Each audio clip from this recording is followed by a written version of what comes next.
Welcome everybody to the wrap up Imposter Syndrome stream.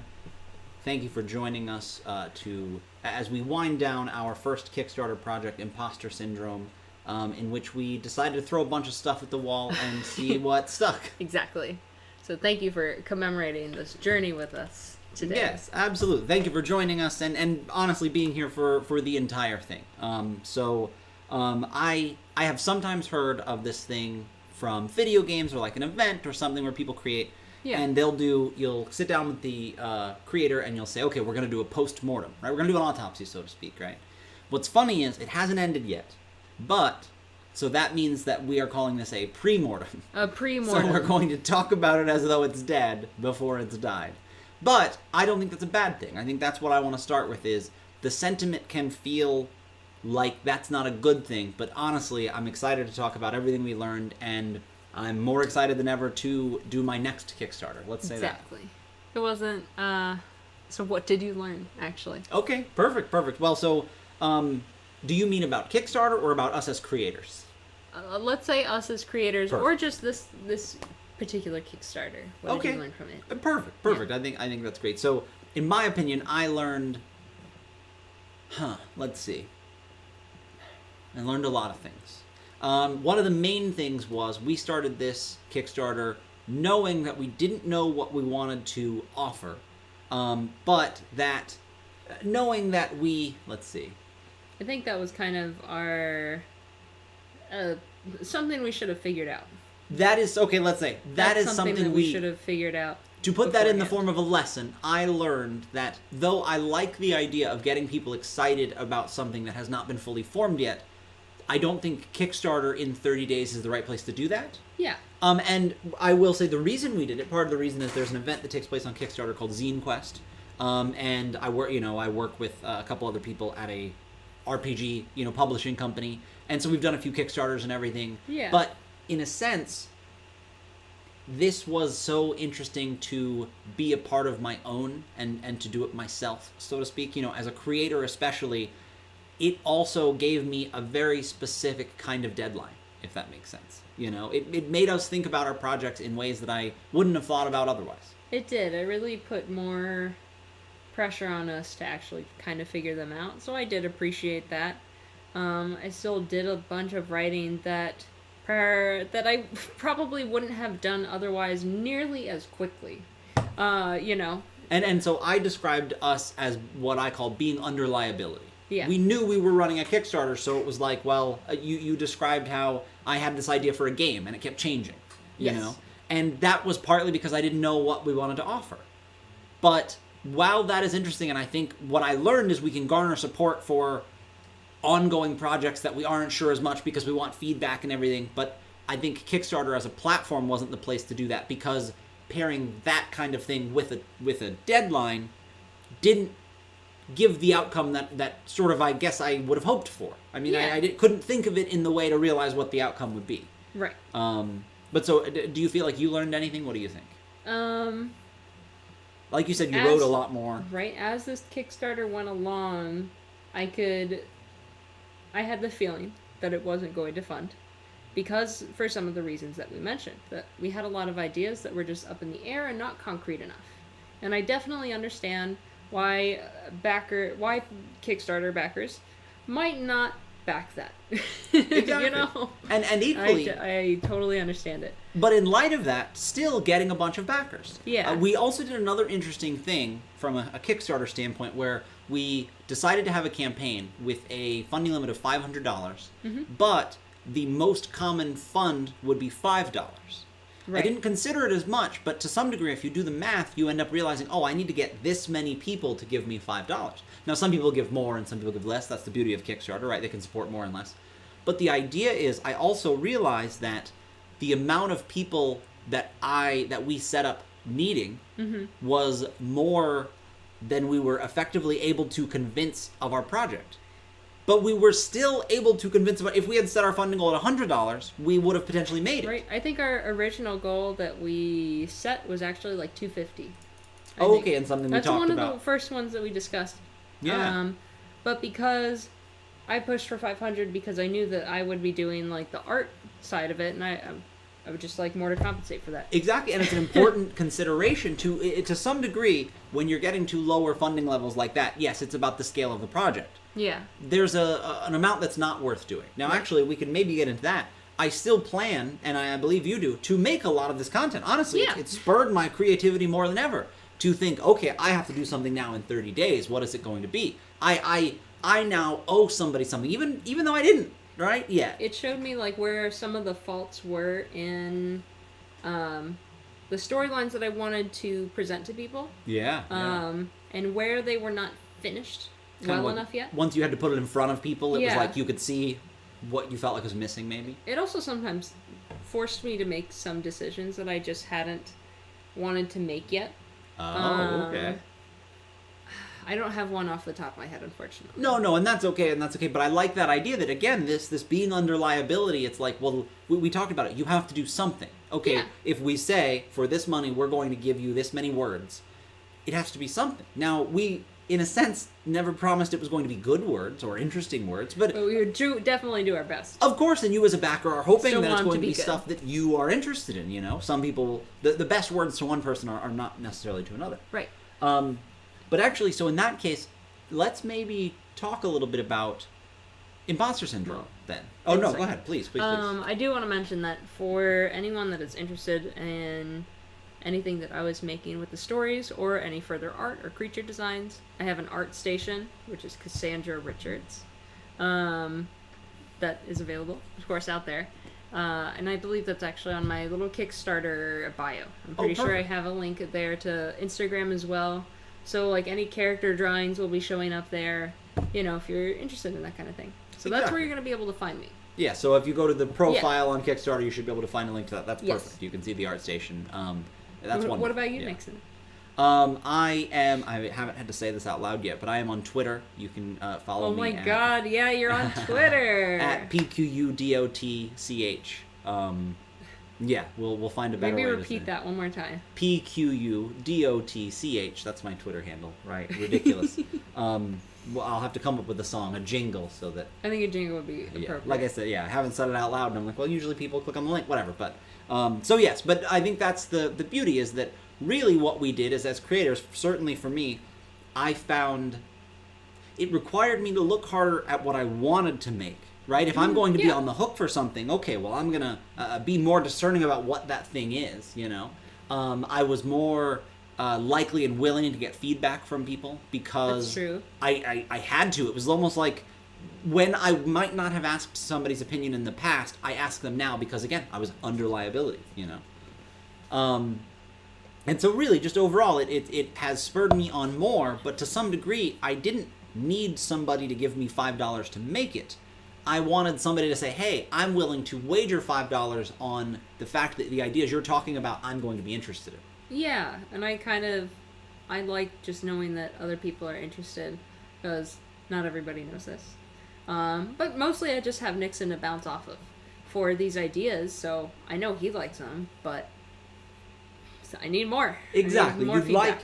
Of course, what anybody would like is more people to give them feedback, meaningful feedback on their ideas, And potentially, in my opinion, I see this type of relationship as usually with another person that also has stuff to create, a creator of any kind, some kind, and that also can get meaningful feedback from you, a good relationship that feeds that kind of thing. Exactly. But it's not an easy thing to find. You were going to say something about imposter syndrome. Oh, so I just wanted to touch on the fact that we called our zine that, and part of it was because we were brainstorming what should the name be. And I guess to touch on that concept, I mentioned earlier that Kickstarter does an event called Zine Quest. Yes. And so it's... For the month of August? August, I believe, right? And I was thinking the same thing. What's interesting is at some point they had it in February and there's been some confusion, but this was the fourth one. And, a zine, like a role-playing game zine is, they have some guidelines, but it is essentially like a small indie creator book or thing about role-playing games. There aren't really hard constraints, but a lot of people have their own idea of what this is. Yeah. And so part of the time pressure of us doing the Kickstarter, right, was, I'm curious to hear what that thought is. But part of what spurred us to do it was that event. Yeah. Right? That's what Kickstarter wants, is for you to do the event, but to some degree, we maybe weren't necessarily ready. but it did also show me what I would need more clear than ever to be ready. So what I was thinking is that for the fighter pilot game that turned into a monster hunting game, maybe that should be a target for next year. Let's get that rolling for next Zine Quest next August. Oh, okay. Get to focus specifically on that. Well, that's a good point, and I can see... If you're interested, because I really liked that game. I liked where it was going. And that's fair, I think more than anything I learned that creating and showing it to people will garner interest and potentially get feedback, and I hadn't been doing that before, and it doesn't take Kickstarter to do it. So basically, I don't plan on necessarily putting down or not developing that game, but I realize now that the decision to Kickstarter it would definitely be a different one. Yeah. But so potentially, I mean, absolutely, I think another thing it showed me is that it's easy to not focus on one thing, but eventually you have to be what I call the sayer. You have to say, okay, no, I'm focusing on this, and I will be the one to say I'm not. You have to take ownership over it. Exactly. But it's so easy to go from this idea to this idea to this idea, but at some point you have to realize you're the one that makes the decision to stay focused on one idea. Yeah. And I've definitely struggled with that myself. Yeah, and honestly, you're working on a world, and though you have different stories in that world, at least to me, I see it as all unified. I'm not quite sure what to do with all the stories. There's a lot of development in the world that has happened that I actually haven't brought up at all. Which was the elf and dwarves and stuff. Right. Like, we didn't get into that at all. Totally see what you mean. Like, yeah. But I haven't shared with anybody else.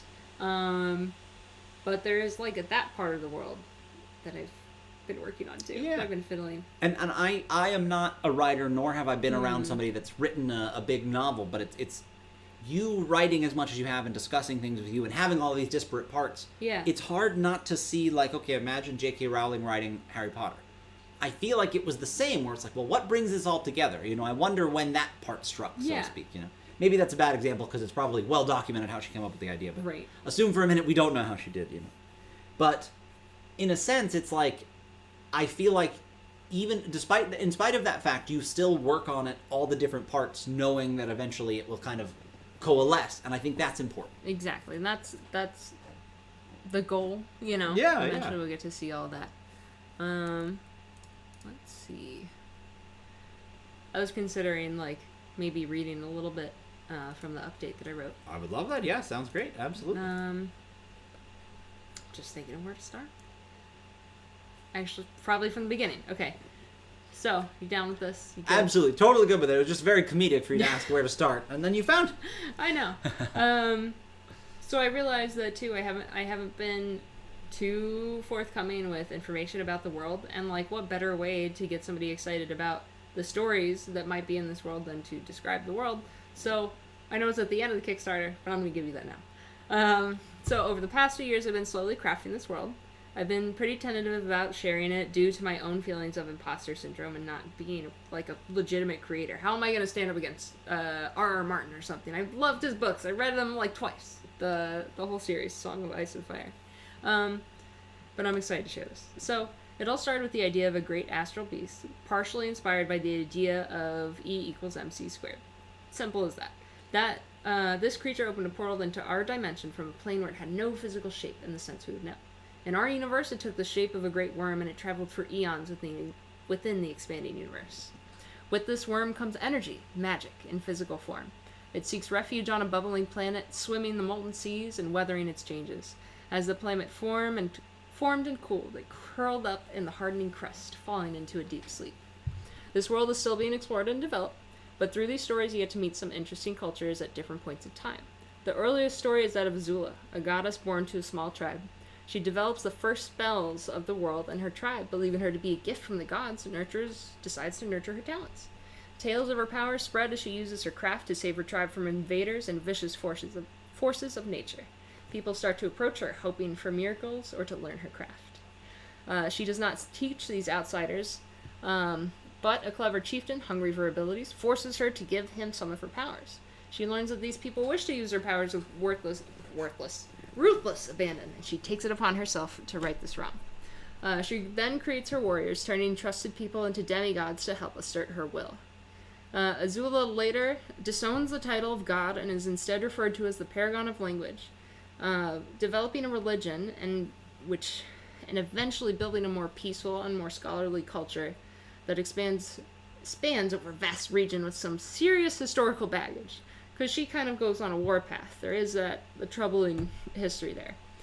This culture revolves around its religion of rhapsodies, focus on the use of language, developing words, and of course spellcraft. Let's see. So some of the dialects or languages in this region, there is of course Common, which is going to be a variation of language spoken by the Paragon's original tribe. Then we have rhetoric and oration. Examples would be sermons or speeches that evoke emotion and control crowds. Great speakers actually weave spells over a crowd. It is sometimes referred to as wordcraft, which might change. But since some folks are just naturals, some listeners are more vulnerable to these spells than others, but a majority of people are going to be taught, certainly in this society, how to avoid being put under. Not often spoken, but often read, is a scientific language. This language enjoyed a period of rapid expansion where the Paragon and her followers became friends with the... I still haven't decided their name. Mimikyo people. By working in tandem with their fungal god, they could peer into the world around them. Using the god's abilities like a great microscope, this led to significant advances. Together, they developed a language to better describe, categorize, and ultimately understand the world around them, which then led to spells of greater complexity. So on and so forth. Anyway, so that's a little snippet. Yeah, very cool. I love that world. And of course, I'm so excited about the mushroom people. Yeah, right. There's a culture, a mycologist culture. It's kind of a no. So yes, you're saying there's a culture of mushroom people. Yes. Can you tell me more about that? Sure. Yes. Let's see. Bonus points if you don't read it from something. I know. Okay. Tell me about them. Yeah. All right. So, what I really liked about them is this is a concept that they have moving villages. People are still kind of nomadic, but they're all set within a region and have kind of their paths that they follow. And they've learned how to cultivate forest gardens from giants. This is one part of the world where giants still exist. And they helped show them basically these plants, if you just plant these along your trails or whatever, and that's going to be your farming, your agriculture. So they do move around. They do, however, have one capital that is actually going to center around the alchemist's home eventually, and that becomes probably the only permanent living space. But even then, all of the houses and structures are going to be elevated above the ground, even some walkways, because everyone is very aware of their mycelial fungal gods below them, and they don't want to actually damage them. So it's they don't want to step on the earth, and damage the mycelium that's growing in the earth, in everything. Exactly. Let's see. I have to tell you this part. Yeah. Okay. So, they admire patience, gratitude, and ingenuity, and look down on anger, making decisions too quickly, and overindulgence, among other things. Many of these people do actually consume mushrooms or the flesh of their gods, and so it is not uncommon to find a group of people giggling over presumably nothing, under the influence of their god, having had consumed these mushrooms. Laughter is so much part of their casual day-to-day that in some cases not ending a sentence with the appropriate chuckle can actually be seen as an insult. This has definitely led to some communication problems between different cultures, at least initially, because some people can't help but think they're being laughed at. Yeah. Because this culture just laughs a lot, based on what they're normally used to. Yeah. I don't know how I'm going to play that up in a story, but not too much. It's just a cool thing. Oh yeah, it's just a part of their culture, right? Exactly. No, I think that's really cool. Yeah. So that's a little bit about that too. That's awesome. Yeah, very cool. And I don't know where I'm gonna put up this writing though. Should I start a blog or something? I don't know. We're going to find something for sure. We're not going to decide that right now, but we are going to we're going to find a way to make sure that people that want to support us can, find our stuff and follow us for whatever creating, our writing or, anything we're interested in sharing. Yeah.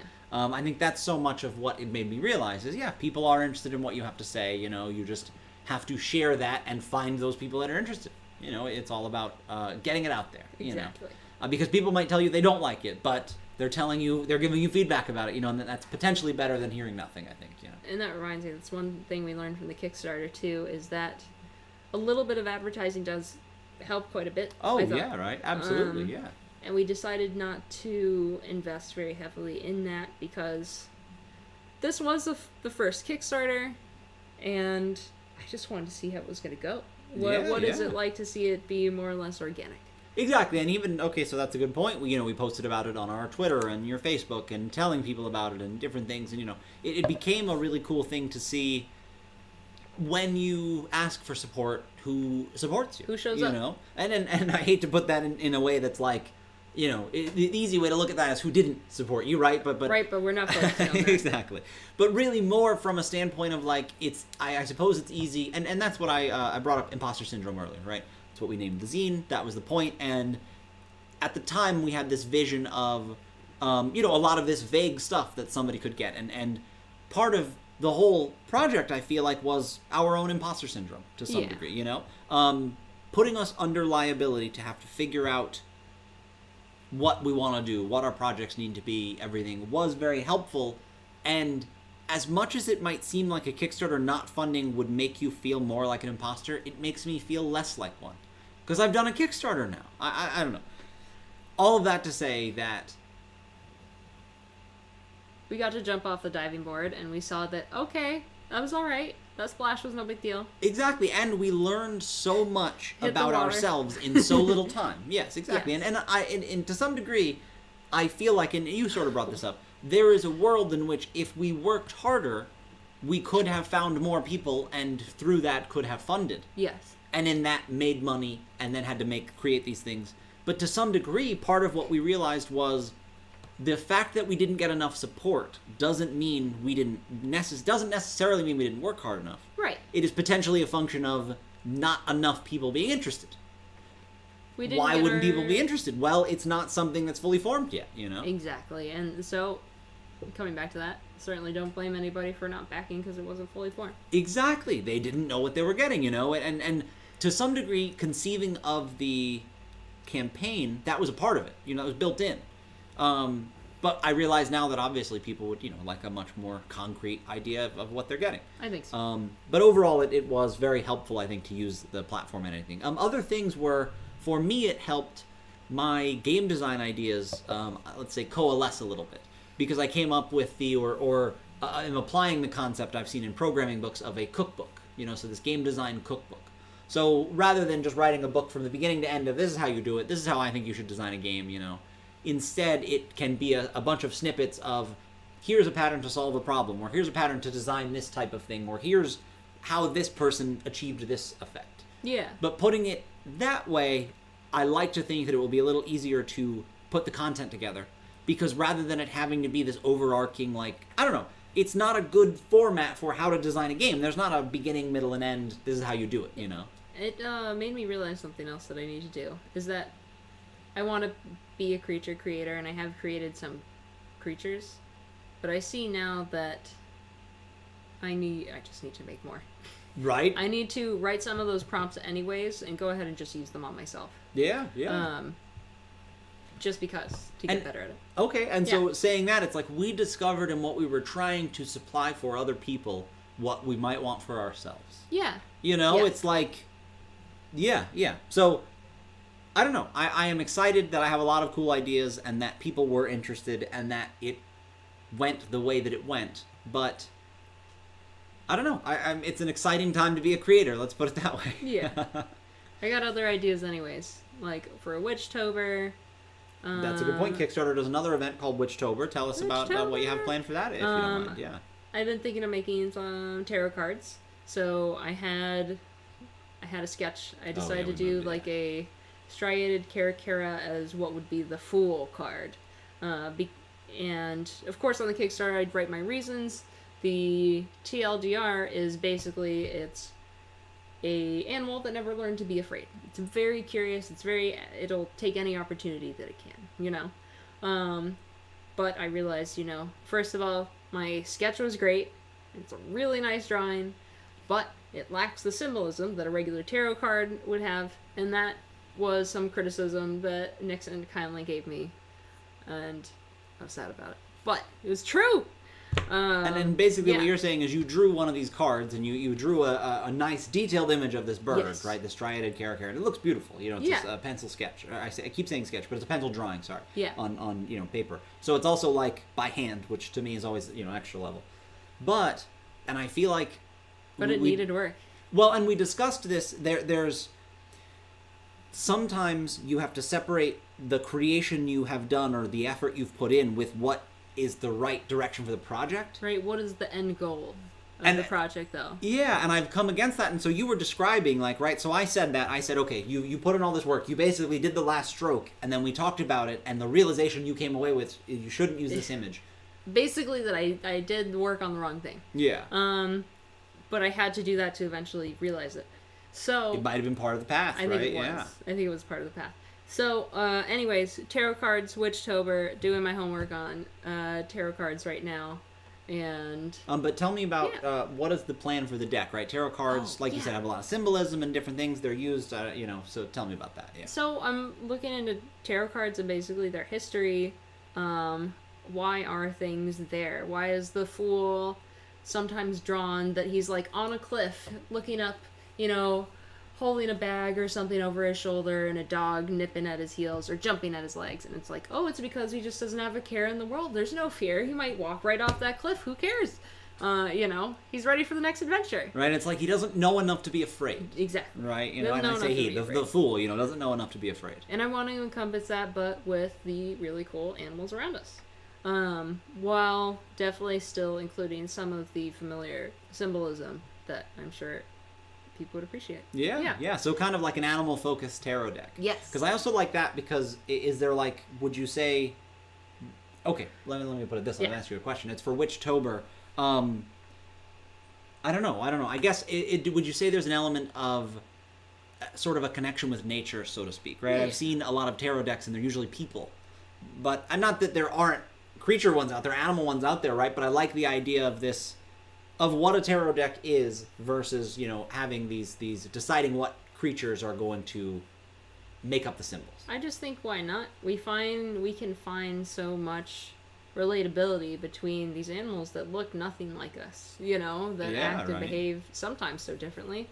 I like that you said that. You talked about the caracara. It never learned to be afraid. That is like, I didn't think about it before when we talked about it. That is so like the Fool in tarot. You know, it's such a good example. It's just, people just need to know about the caracara. Exactly. And I decided to switch that actually to a Kia because they're a lot more playful as well. And not looked at as scavengers. I'm probably still going to have a striated caracara somewhere in there. Just 'cause they're cool. Fair. But okay, so even the whole bird has changed for that card. Okay, yeah. That's cool, yeah. It just felt right. It felt right. Yeah. But at first it didn't. I know that sounds funny, but like that was the feeling you had to get over. It's because I wanted the striated caracara to fit that, but then when I was reminded of this other animal, I was like, well, that might encompass it better.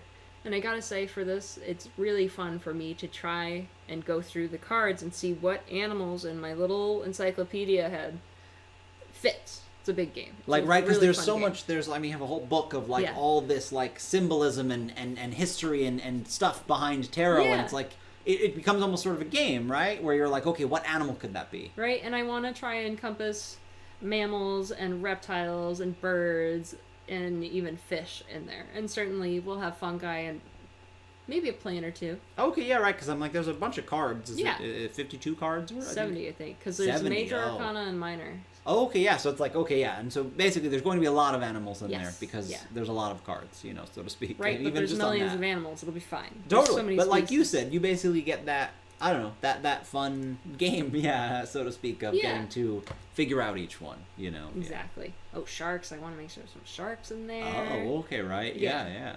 And just highlight, just how these animals might fit them. Because, for instance, sharks are actually, they have really delicate, like, sensory organs, like on a hammerhead shark, to detect electrical signals. Oh, Sharks can be kind of sensitive in that way. Oh, like sensitive to, like you said, electrical signals, which is something that humans generally don't even have a concept of, really. Electrical fields, kind of, right? We don't. Yeah, Not- reading about like fields, you know, and quantum theory and gravity fields and stuff is just like makes me think of that differently. Because yes, you're describing just a whole new sensation or a whole new sense rather. Yeah, and there's a lot of senses out there, and I think the animals will encompass tarot stuff, and I'll certainly explain why I think they encompass them. Yada yada. Yeah, I think I didn't think about it, but I think that will be a really cool exploration of you as a creator. You know, there's so many cards, and you know, but it's this game, but it's like there will be an explanation for each one. Each one will be meaningful in its own way, and I'm like that's really cool, really cool, interesting idea. You know, I love that. And I'm gonna shoot for that for October. But if it doesn't get done, that's okay. I'm still gonna sit on that, I think. Oh yeah, right, exactly, absolutely. You know, because I know it's a big undertaking, and I have to decide what the designs are going to look like, how detailed they're going to be. I have so many questions. Right. To ask myself. and okay, because that brings up a good point. This Kickstarter allowed us to get the practice one out of the way. Yeah. I feel like it's easier for you to ask those questions. It would be easier for me to realize what questions to ask, knowing that I did it and going, oh, what would I do differently? Yeah. Oh, okay, well, next time I would definitely know this before I went in, or I would do that, you know. So I really like that, yeah. Very cool. Yeah. That's what I got on that. Awesome. No, that's great. Well, we can wrap up, unless there's anything else. You know, this is, there's 30 minutes left. But you know, we're going to wrap up here. I think this was an amazing experience, really a lot of fun. Again, I can't thank everyone enough for supporting us, you know, for being willing to back us even though what we were trying to give was potentially so vague. You know? I really appreciate getting to experience that support because, I'm not sure. I don't know where to take my writing, so sometimes it feels like an echo chamber of myself and Nixon. And yeah. And even having people there that could potentially listen helped. You know what I mean? And like, I think even for me, breaking down the barrier of just considering that. There are people out there that want to hear it. It's just, it's difficult to find them. But they're definitely there, you know? So, yes, I'm more excited than ever, like I said, to be a creator. And, you know, this will be great. This certainly won't be the last you hear of us. Absolutely not. So, have a wonderful evening. Thank you, everybody, for joining us and again for supporting. This has been wonderful. Spanish chair, everyone. Spanish chair.